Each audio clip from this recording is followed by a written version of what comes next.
what we're really focused on is thinking long term, putting the customer at the center of our universe, and inventing. Those are the three big ideas to think long term, because a lot of invention doesn't work. If you're going to invent, it means you're going to experiment, you have to think long term. So these three ideas, customer centricity, long-term thinking, and a passion for invention, those go together. That's how we do it. And by the way, we have a lot of fun doing it that way. You have been known to be somebody who is going to plant seeds and just wait. How do you deal with the pressure of, say, Wall Street, or you have a dot-com crash?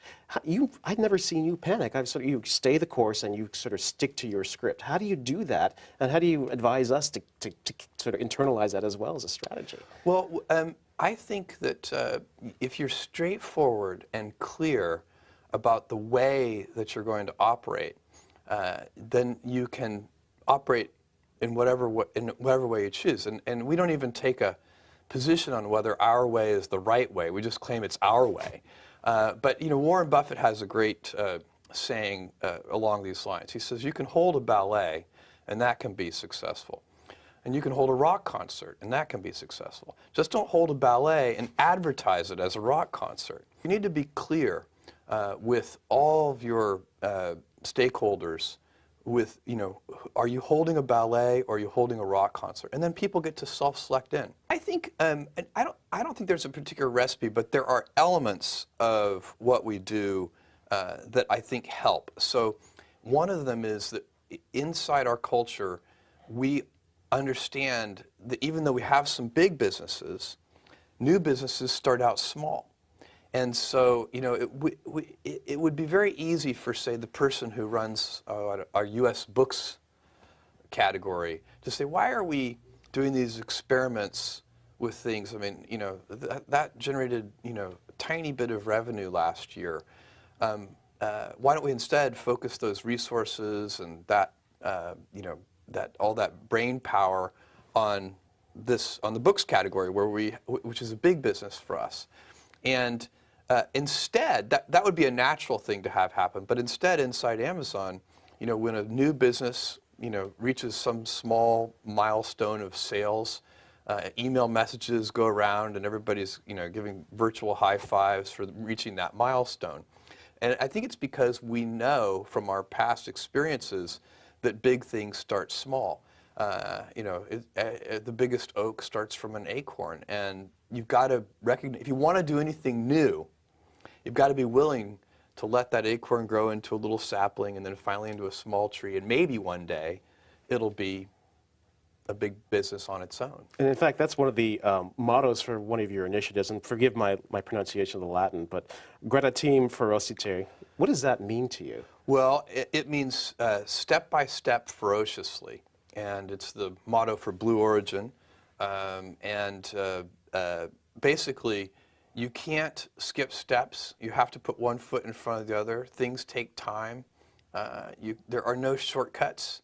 And but you want to do those steps with passion and ferocity.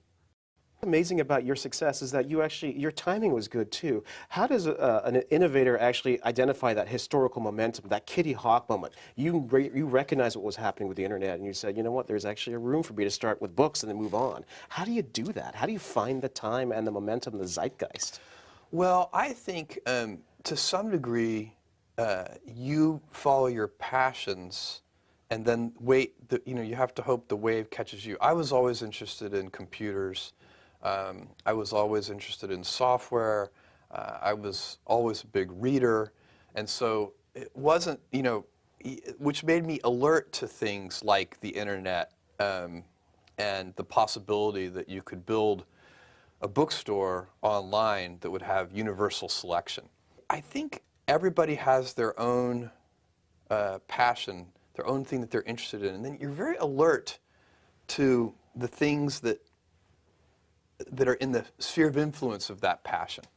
So your passion has led you to change the world, frankly, with Amazon. But yet you've got Blue Origin, you've got Bezos Explorations. Why can't somebody like you just rest on your laurels? Go play golf. Well, I love what I do. I also have 4 kids. I have a wife that I love.